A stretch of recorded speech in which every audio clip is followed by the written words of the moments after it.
Welcome everyone to Swimming with Sharks, Adventures in Sales Ops. My name is Will Smith. We had a little music goof there. Sorry about that. So thank you for joining us today. We have a wonderful adventure for you today.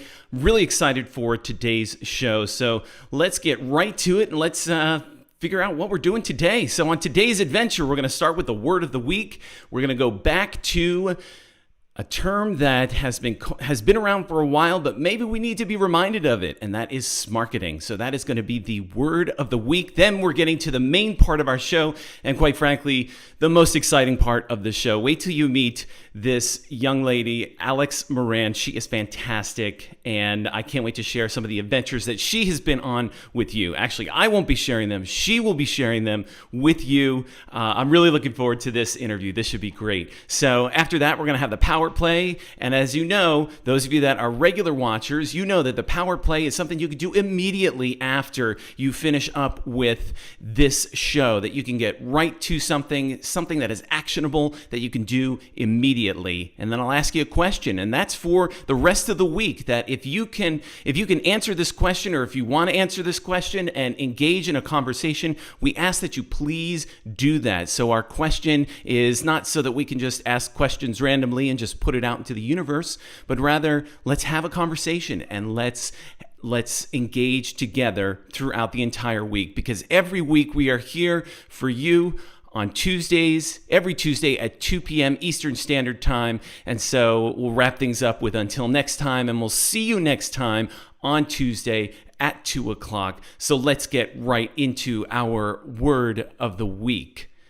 And that is smarketing. So the word of the week is smarketing. And so for those of you that don't know what this is, basically this is a term that means the combination of sales and marketing. Now, maybe in your organization, the sales and marketing, they're at different parts of the building, or they're, of course, everyone's probably at home now, but maybe it's like a junior high dance when you were back at the office. You had all of sales, or all the boys on one side and all of the girls on the other side, like a junior high dance. Just nobody really wanted to get on the dance floor and work together. So it's very separated. So we came up with this term, smarketing. I forget who coined it, but it's basically making sure that your sales and your marketing teams are both aligned, and so that they have an understood and a common language together. But more than that, what smarketing does for your organization, it provides a framework.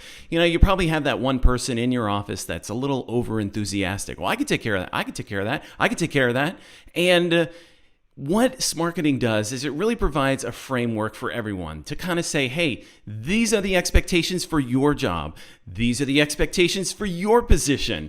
These are the expectations that are expected from sales. And this is what's expected from marketing. And if we can meet in the middle, and if we can really work together, that's how we're going to have a great framework, but also a great organization. And so what this does for you as well is it helps you with closed loop reporting. Now, I don't know a lot of organizations out there that right now, they just have leads just flying through the door, just coming in, that you don't have to have any strategy. It's just, shooting fish in a barrel. Sorry, that's a kind of antiquated term there. I'm kind of dating myself there. But you get what I'm saying, that it's just so easy to get all these leads to come in that, well, you don't need to do any closed loop reporting. Just sell them. They come in, you sell them, and everything's great. That's just not how 2020 has been. That's just my experience. Maybe it's different for you. If so, congratulations. So closed loop reporting with smarketing, it basically follows your customer or your potential customer and their journey, how they got to you and how they ended up becoming your customer. And so with smarketing, with sales and marketing being aligned in this way, you have a great opportunity to really get some excellent customer insight. And really, at the end of the day, isn't that what this is about? So that you can get insight to your customers, so you can go and find other customers and help people in that way. Help people solving their problems by becoming your customer. So that's marketing. That is the word of the week. And so we hope that this was beneficial for you. And I'm kind of rushing through this because I'm very excited for this next part of our show. We are interviewing, ladies and gentlemen, And if you have questions for Alex, don't forget, we are on social media. You're watching us on social media right now. So please engage with us. If you got questions, throw out a comment, throw out a question. I think I have the comments and questions working now. So please, on Facebook, on Twitter, on YouTube, let's see what you got, because you're going to want to ask some questions here. Let's get to the biography here. Alex Moran. She is currently writing a quote-unquote children's book for adults entitled She Said She Would, So She Effing Did, which I love that title, and I love the fact that it's a children's book for adults, because really, we all need simplicity in our life. And I think that's important, that if you can just take everything, condense it, and you've probably heard the phrase, most recently on one of my favorite shows, The Office, tell me like I'm a 5-year-old. Explain it to me like I'm a 5-year-old. And that's what a children's book can do for you. So anyway, moving on. So I don't know what it is about birthdays, but let me tell you, in August, for Alex's birthday, she took a 16-day East Coast trip with her dog, Duncan, and that just sounds like an awesome adventure. I told you she was adventurous, folks. She grew her TikTok following from 0 to 15K by dressing up like Post Malone. So now, I had to do a lot of research for this show, and let me tell you, I've been on TikTok, I've been checking things out. Alex knows what she's doing. She grew this. I can't believe it's just amazing. So do follow her on TikTok as well. Of course, if you're more business oriented, go ahead and follow her on LinkedIn as well. She started Boundless Bus, an organization that helps people complete items on their bucket list. And I'm going to be asking more about that. Finally, Alex is the marketing director for Applied Imaging. So, ladies and gentlemen, please welcome to the Shark Tank, Alex Moran. How are you today? Hi, I like the applause. Yeah, I'm right. good. How are you doing? I'm doing well, thank you. In a small studio, you get a little applause. We try to make it good. Yeah, so thanks for joining us today. Please tell me about your, there's so many things. I want to know about your adventure with Duncan the dog. Yes. So my birthday is August 17th. And I just really felt like, you think about birthday. I've been very lucky to spend my birthdays with family and friends. And I always kind of like to go big when I think of like parties and themes and all of that. But I've never really just celebrated my birthday on my own, which is, like I said, a blessing. But I was also like, this could be a really cool opportunity. So and my dog, he just turned 3, but he's just a little adventure buddy, and he loves car rides. He'll just snooze the whole time. So I had kind of planned out this road trip that was, I would say, planned and also random still. I had it mapped out, but obviously with COVID and everything, there were changes that came. But Duncan and I went from Grand Rapids, Michigan to Illinois, down to the Smoky Mountains, Gatlinburg, then North Carolina, did Asheville, Raleigh, then up to the Shenandoah River Valley, did Philly, Boston, and then all the way back. So, what about New York? I'm originally from New York. No love for New York? So I was going to go, but obviously with everything with the quarantine, I was like, we'll just pass. And it was already 16 days. So all right, we'll give you a pass. Maybe another time. Yeah. New York could be its own little road trip on its own there. Yes, exactly. I'm originally from Long Island, so definitely take your own separate trip to do that. New York is awesome. So, all right, tell me about TikTok. I gotta hear it. So, so that was really random. During the it was right at the beginning of quarantine, one of my girlfriends, we were going to have her baby shower. Obviously we couldn't do that. So then we all just decided, let's get together and do a costume theme Zoom party. And I decided I'm going to dress up like Post Malone, and my coworkers who we were on a Zoom meeting, I was telling them about it. They're like, let's watch you do it. So I started to do the face tattoos, and we were all laughing. And then when I got off with them, I was alone at my apartment. I put my hair in the braids, and it freaked me out. I had to call them all back and be like, I look just like him. You guys, this is weird. I'm not certain it's a good thing. And so then one of my friends who was on the call, she kept texting me screenshots of me, and we were cracking up. And so a couple of days later, she was like, well, I actually want to dare you to dress up like him every single day for 2 weeks and make TikToks. I was like, well, I don't really have anything else to do, to be honest. Like I work and then I'm home. So I didn't really like I set out to do it and was, just going to if I can make it, I make it, whatever. But then I started to get so many people that were people I knew and people I didn't know writing to me, telling me just how much it was entertaining them and bringing them joy. And I'm like, okay, Nice. if I can spend like an hour or two doing face tattoos and goofing off and it, makes somebody laugh a little bit during all the craziness, why not? So, yeah, I just I did it for the full 14 days and people loved it, which is funny. Because it started off as a horrifying discovery. So. A horrifying discovery that grew your TikTok following from 0 to 15,000. So I'd say you Yeah. probably made a couple of people pretty happy with it. So very cool. Well, let's talk a little bit about what you do for Applied Imaging.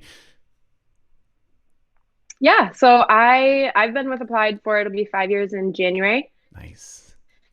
Applied Imaging is an office technology dealer. So started off predominantly copiers and printers, but now we've moved into the managed IT space, and you can outsource, or we work alongside your IT, document management, helping people go paperless, or creating processes, that sort of a thing. Shredding. We do facilities management, really anything office technology. Applied Imaging can assist. So it's B2B from a marketing standpoint. We're marketing to other businesses. And when I started, I was the only one on the marketing team. And we've now grown. The company just recently hit 100 million in revenue, which is incredible. Wow. And we are now a Congratulations. marketing team of 5. Thanks. Yeah, it's very exciting. It's an That's awesome company. Oh, that sounds terrific. So, if somebody in your family member or one of your family members, someone in your family who is not in the marketing world or anything, if they ask you, what do you do? What do you tell them? So a lot of times what I say to them is that I take our brand and I figure out how to communicate that in the most concise way possible, and then create a story that is relatable to the consumers that we think will benefit from it, Nice. from utilizing that service. So storytelling, which would not surprise any of my family members. Yes, for 15 days you told the story of Post Malone with music. So Yeah, there you sure go. did. Well, tell me something that you think people, you obviously had some great success at Applied Imaging. Tell me something that you think people should just stop doing. Yeah, well, I mean, even outside of Applied Imaging, just from a marketing standpoint as a whole, I think that a lot of times people base their decisions on what are we going to do moving forward, or how should we react to, for example, quarantine.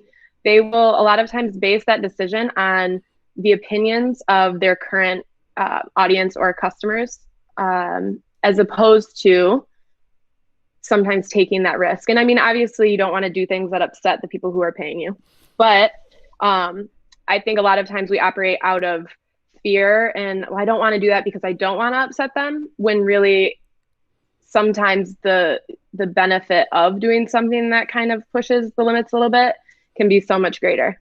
So I think that's a very common theme that I've seen in marketing across the board. Would you say that is, I mean, it's kind of a safe, almost set it and forget it mentality? We know this works, so let's continue doing it.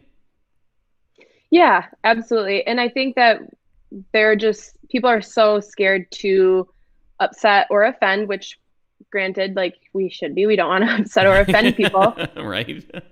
But because there is a small group of people that we currently work with, doesn't mean that we should only be communicating to them and in the way that they like to be communicated to.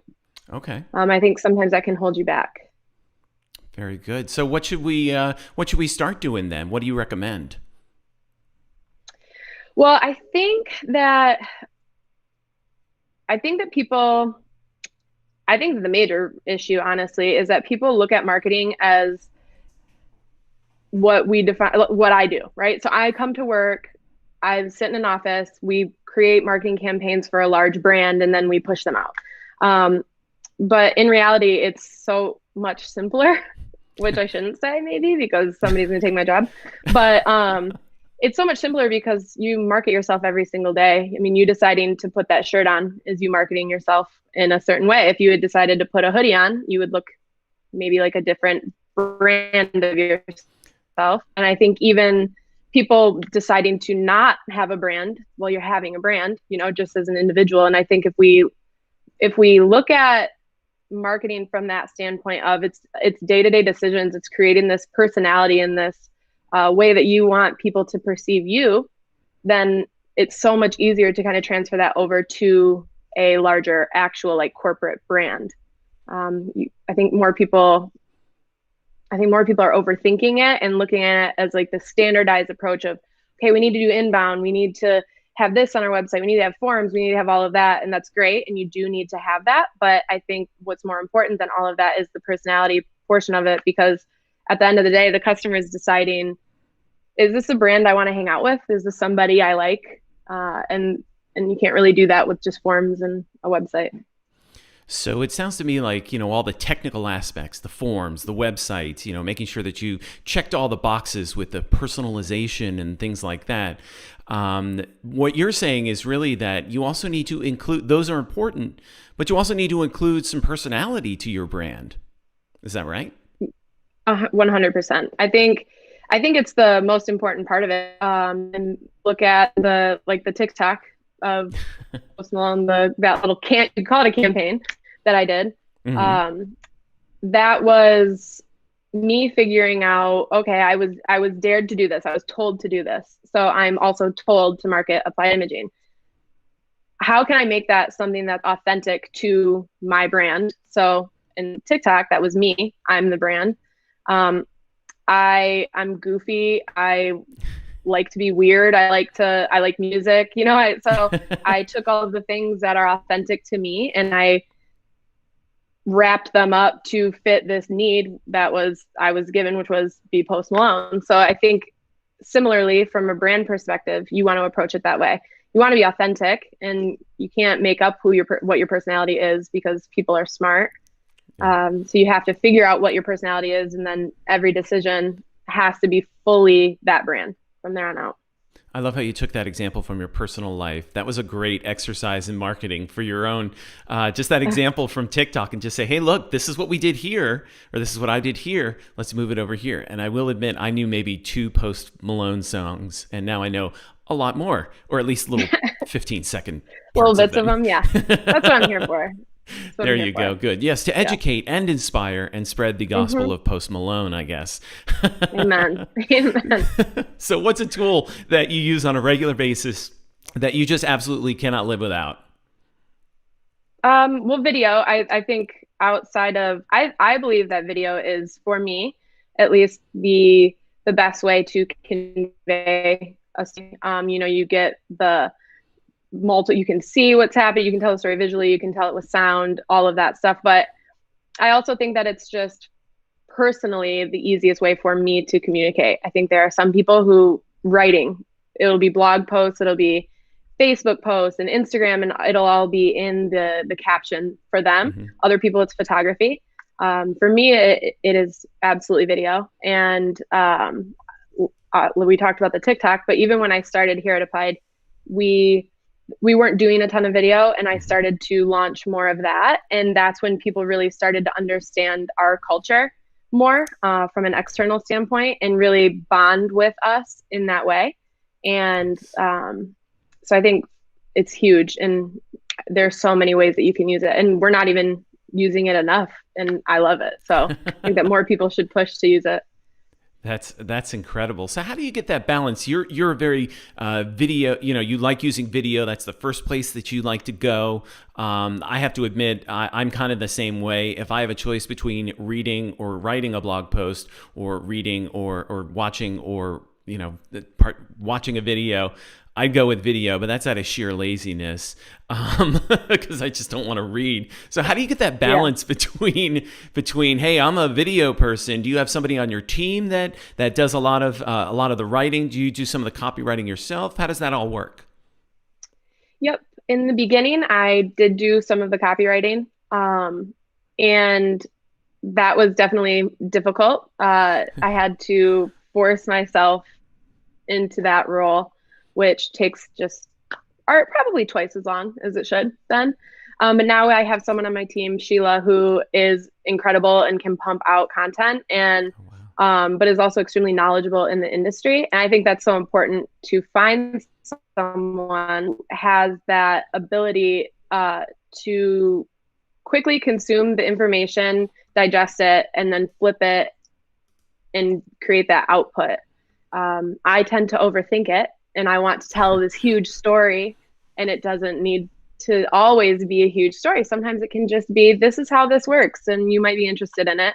And that's where the balance that she's brought to the team has been incredible. So would you say that the video kind of puts that limitation on you so that you're not just telling rambling and rambling? It allows you to really condense your message. Absolutely, it does. And I'm a huge nonverbal communicator also, so that's where video is helpful. But then when I try to put that into writing, I am then trying to explain the different nonverbal elements. So it's very, it can get very wordy. Kind of all or nothing type sort of thing. Yeah, Just yeah. move it in. It's just, you're going to get all the words Uh-huh. now.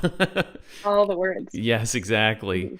So, what are certain cadences or kind of rhythms that you really like to that you really just hold on to in your daily work?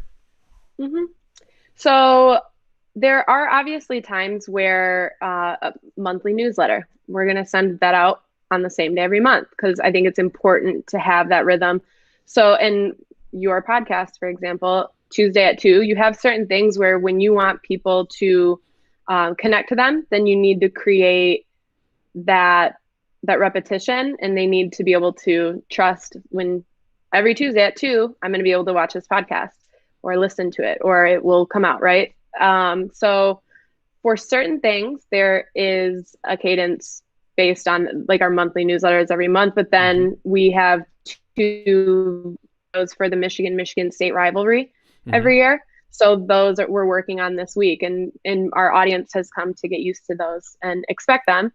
But then Nice. there are other things where I think that going back to what I said before, it's not as much about the cadence as it is about the authenticity behind it. Nice. Um, I think that you have to say what feels right at the time that it feels right. So we might have this cool new product and we want to push it out, we want to get it out there right now and start shouting about it, but what does that actually look like from a conversational standpoint and from a story perspective of, yeah, this product is great, but what needs are we meeting of our consumers? How do they want to have this conversation? And then fitting that into your brand personality and figuring out how to tell that story. Is it through video? Is it on Facebook? Is it on Instagram? Is it an email campaign? What does that all look like? Obviously, that's best case scenario and blind, and you have to do a quick turnaround. But I think that authenticity is the most important part of marketing. Awesome. That's great. That's a great quote right there. Authenticity is the most important Thank part you. of marketing. You'll be seeing that on the socials coming coming out next week and everything. I will definitely highlight that. That's terrific. So, how would you describe Applied Imaging's their personality or their person? How would you describe their How would you describe their Yeah. personality? Well, it's kind of funny because I mean, you said you love The Office, which is a similar. I mean, they have paper and we have printers. So, the industry that we are in is not the sexiest, I will say. Nobody's like, yes, I can't wait to be the one who buys the new printer for The Office. Um, and so, where I think that it's always when I'm explaining to people where I work and what I do, they're like, "Oh, that doesn't sound fun." I'm like, "Well, it actually is because of the culture of the company." So, um, John Lowry, our president and owner, he has really built this incredible culture here, and it kind of stems off the idea of if you love where you work, then you're going to do a better job, and if we're doing a better job, we're going to be able to provide better service to our customers, and then ultimately the customer wins, which is what we want. And everything is based off of we want what's best for the customer, even if sometimes that's not necessarily what's best for us. And I think, like, personally, that makes it a lot easier for me to come into work every day because I feel authentic. I don't feel like I'm selling this farce of, oh, we care about you, we're going to give you great service, and then we actually don't. And on top of that, I think by having in that set of standards for the culture, it makes it easier to kind of pick out people who don't fit that and don't have that same ideology and aren't authentic in wanting to serve others.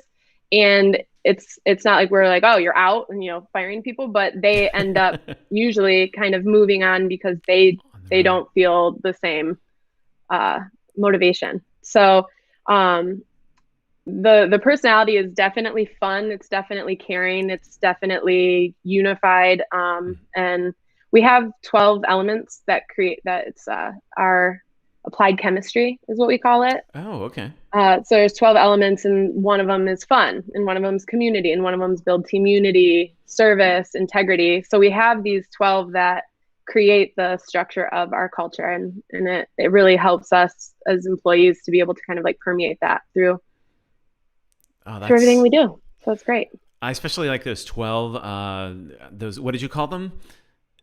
They're it's applied chemistry, but it's the elements of success. Excellent. So I probably don't need to ask this, but I'm going to ask the question anyway. In reference to sales and marketing alignment, would you say that it's definitely aligned there? It sure sounds like it. What's your opinion there?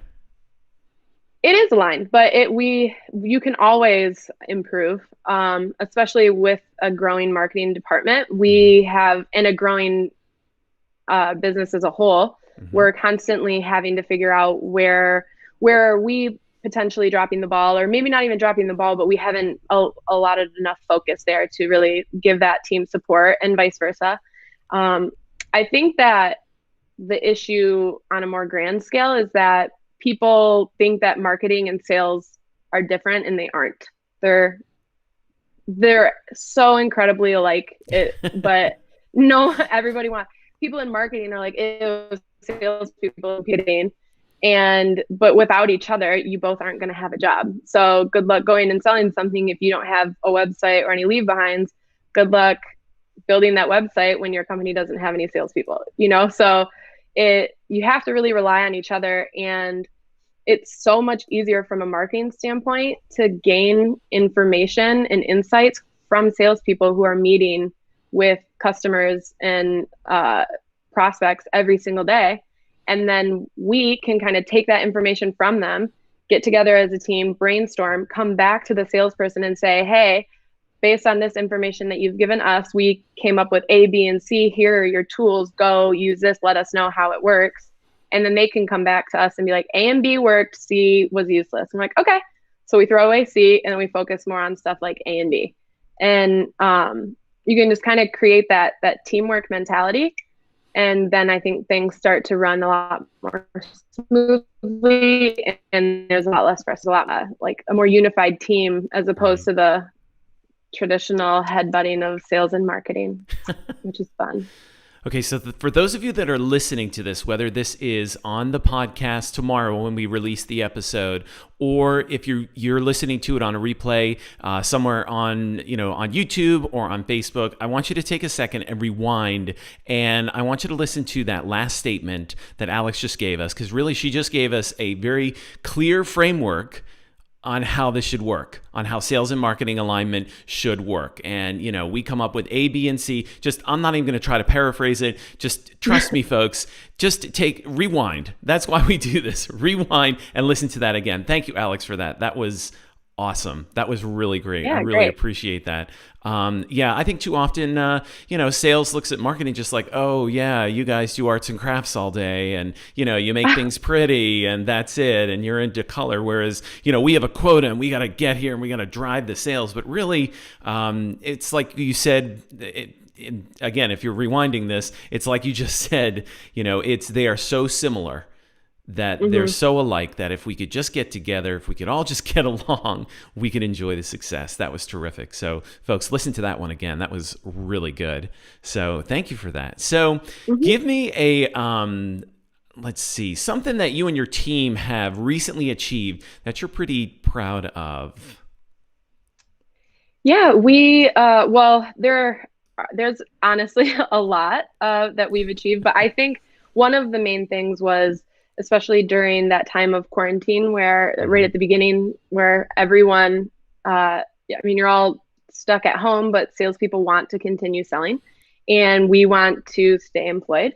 And we were All still, good though, a things. very new team. Yeah, all great things. So, but we were the five of us together, and we were forced to continue to try to figure out our flow as a team Right. through Zoom calls and Teams calls and all of that.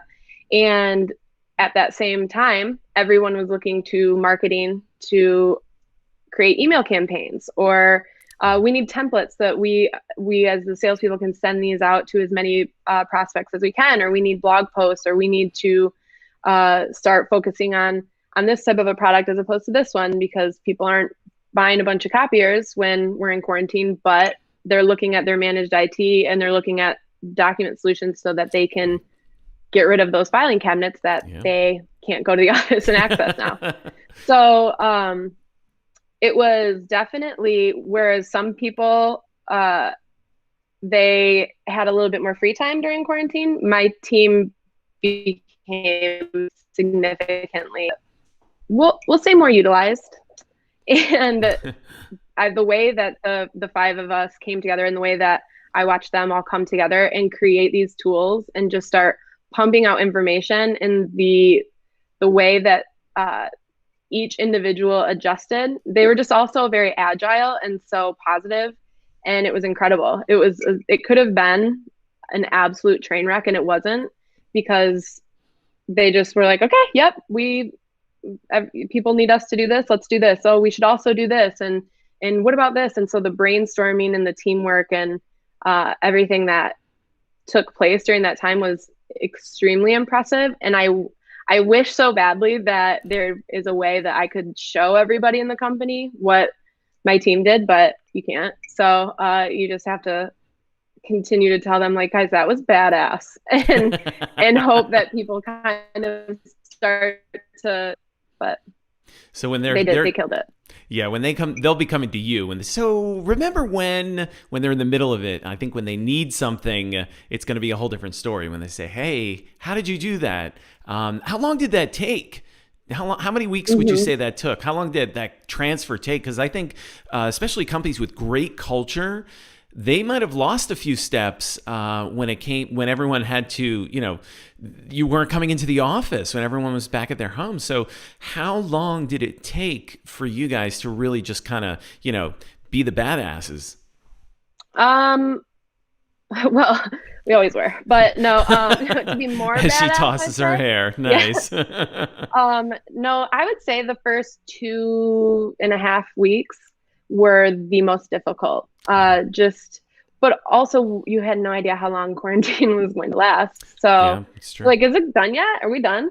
Um, but they started um, to to hit our stride a little bit, Hmm. and I think that the most important part of it is that we're all extremely transparent with one another, and we all care very deeply for one another. And so we had honest conversations about, this is super frustrating, or I had a very frustrating day yesterday, and here's why, and like, what can we do to move forward with all of that. And I think the openness made that kind of transition time quite a bit shorter Hmm. for us, because it became less about, um, I'm scared and I'm stressed, I just need to get this done, and then I want to go have a glass of wine. It was more about, okay, I'm scared and I'm stressed, but so is the team, and we have all of these things that we need to get done. How can we work together to complete these things, and what's necessary and what isn't necessary, kind of working together to prioritize. Hmm. And that made it so much easier to kind of get over that hump and find our flow. That's incredible. Congratulations to you and your team. That's you certainly set yourself up for not only the fourth quarter here, but also for 2021 and whatever's going to happen. There seems to be some predominant themes: openness, authenticity, that I'm reading very clearly. And is that kind of a marker, would you say, of your team? Yeah, absolutely. I think we all kind of have the same mindset of we have to spend a lot of time with each other.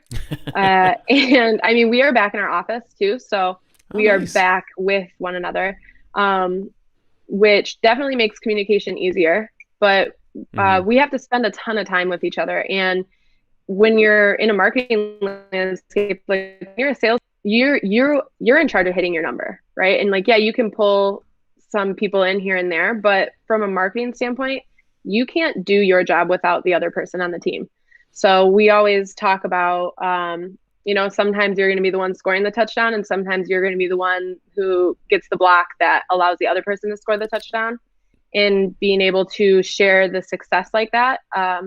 So in with all of that, like I don't know if everybody's like this, but for me, if I'm not being myself, I'm gonna get so tired of it. I can't lie. I can't lie 8 hours a day, 5 days a week. So it's like This mask of sometimes I'm fakeness. probably too, yeah, I might be too much like myself sometimes, but we all are, and it allows us to like I said, actually truly care for one another and Hmm. and have each other's backs, and then we can not only be successful in our current jobs, but we can be successful in our career, and we can be successful in our personal lives as well, and not be miserable when you're at work sitting next to each other all day long. Listen, we're All all in this day. together. Let's try to make it an Yeah. enjoyable experience. I love it. Yeah. Yeah. Well, Alex, I think that's a great note to go to leave you on. Thank you so much for joining us today and bestowing your experience and your wisdom with us. There's some really good things in here. So thanks again, Awesome. and hey, folks, follow this lady. She's fantastic. So on all the socials, whether you're a Post Malone fan or not, go right ahead and follow her on TikTok. It's just very interesting to see what she's doing. So thanks again, Alex. Thanks for coming on the Yeah. show. Appreciate Thank it. you. Thanks for having me. All right, take it easy. So, folks, we have now our power play. All right. So, this is really, if you want to get your sales and marketing aligned, are you going after the same people? That's really the question right now. And so, let's see. How do we get aligned? How do we make sure that we're going after the right people? And so I love this tool, and I'm unabashedly a HubSpot fanboy. I will say that, and I will admit it. I think I admit it most episodes. But really, take a look at the HubSpot Make My Persona tool. It's at HubSpot.com/Make My Persona. And really, even if you've done this before, or you say, "Hey, we did that years ago, and we're not doing it again," ignore the sensationalist headlines that you read on LinkedIn. Personas are dead. Oh, don't, personas, they're gone.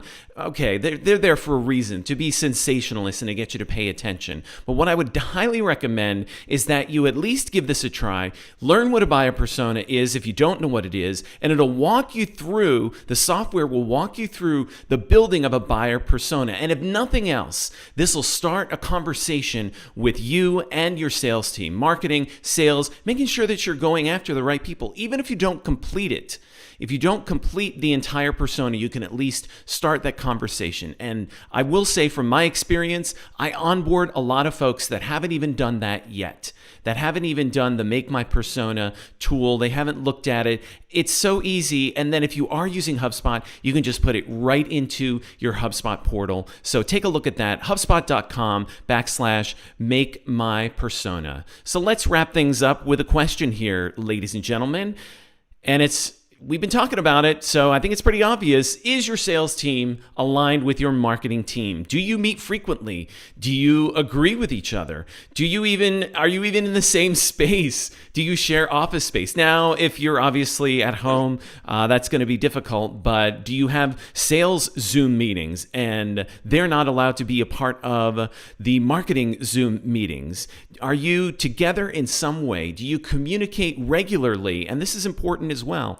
Do you communicate regularly using data in some way, shape, or form? Because when it comes down to it, I think we all understand the language of numbers. It's quantifiable, it's understandable.